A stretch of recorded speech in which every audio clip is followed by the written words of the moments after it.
Speaker, I'm really disappointed that government members forgot who elected them, who do they have to represent.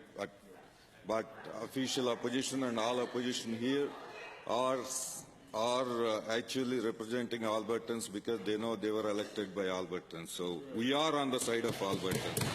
So I'm proud to rise to support the leader of official opposition's motion 509, calling on government to make Alberta's position public by next summer so we can begin a national conversation. This reasonable motion before us today gives everyone in this House the opportunity to tell their constituents about this danger and did something to help Alberta get a better deal from Ottawa. The aim of equalization payments is to ensure reasonably comparable levels of services are available at similar taxation levels, and second, that the commitment is only to the principle of achieving reasonable comparability. In 2014, over $28 billion was extracted from Alberta taxpayers and sent to Ottawa, never to return. How are we supposed to grow and develop Alberta if we force Albertans to make a net contribution to Ottawa that is bigger than the entire budget for the national defence of the Canadian Federation? It's not right. It is not just us politicians who have been saying we need a better deal with equalization. Academics, columnists, and ordinary Albertans all realize that equalization isn't working for Canada, whether you are a have or have not. This is why Wildrose turned to the experts at the think tanks to help understand equalization better and figure out what we need to do. Yes, Wildrose sought help from Dr. Marco Navarro Jenny at the Atlantic Institute for Market Studies out of Halifax. Halifax is surrounded by 4 chronic net recipient provinces of equalization: Nova Scotia, New Brunswick, Prince Edward Island, and Quebec. Some say that equalization lulls those provinces into not reforming their public services to get better value for money.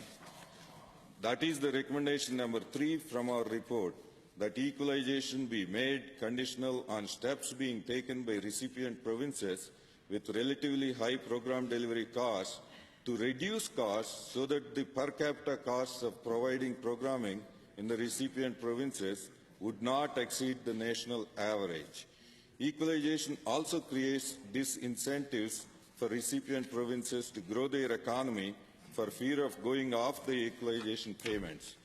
And we see that in Quebec, Nova Scotia, and New Brunswick, they do not want to develop their resources industry out of unfounded environmental fears, fears that we have dealt with within Alberta for 50 years.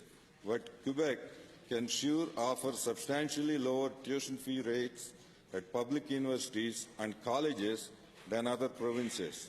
And the students will misbehave and write and bang pots and pans together to protect that low price. They will also protest Energy East and fracking without realizing it's Albertans, many working in the energy sector, that are paying for their cheap tuition. Besides the equalization program, there are other cash transfer programs from Ottawa that put Alberta at a disadvantage. We call these stealth equalization. Programs like employment insurance. If you fish for a living on the East Coast, after 2 days on the boat, you can qualify for employment insurance. Fishermen's employment insurance is income-based, not on number of days worked. These self-employed people are no different than farmers and ranchers. I don't see farmers' employment insurance based on the income they made. In fact, they, like all the other self-employed folks in Alberta, aren't eligible at all. It was Prime Minister Pierre Elliott Trudeau that set this scheme up for fishers in the 1970s with the support of his maritime lieutenant, Alan J. McEachran. It was a bad scheme then, and it's a bad scheme now.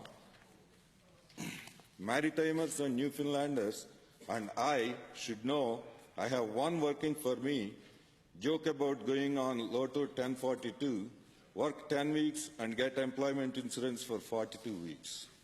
Wow, what a great disincentive on the search for work, job creation and innovation. Who would want to do anything when all you have to do is work for 10 weeks and get POGI for 42 weeks?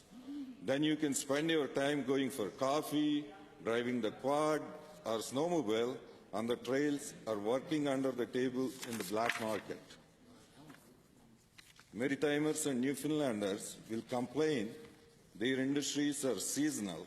That's right, some probably are. But what about the rest of the year? Alberta farmers and ranchers have a seasonal industry too. So does oil and gas. Ever hear of a spring breakup? Some people will complain about all the people that will have to move away from their communities to find work. Well, I promise they won't have to move as far away as I did. That's just life sometimes, Mr. Speaker, especially when your government isn't generating an investment-friendly economic environment. People all over the world move all the time to find work. Look at all the economic immigrants like myself. We didn't choose Easy Street. Why do small communities out east get to live on Easy Street off the backs of Alberta taxpayers? It's a wealth transfer, pure and simple. And here we are with oil and gas workers out of work and their EI has run out. And what are they going to do? Our guys out here can't work anywhere for 10 weeks and then get 42 weeks of employment insurance. Of course, they can't rotate in and out of a rig for 10 weeks each and collect from the government the rest of the year. That would be wrong and a terrible disincentive. Instead, if they can't find any work, they will have to turn to the Minister of Human Services and demand income supports. And it's not fair, Mr. Speaker. Our recommendation number 5 reads that substantial reforms to the EI program be made to ensure that it treats similarly situated Canadians with more parity. Alberta paid over $3.3 billion into EI in 2013 and received only $1.4 billion in benefits. That includes maternity leave.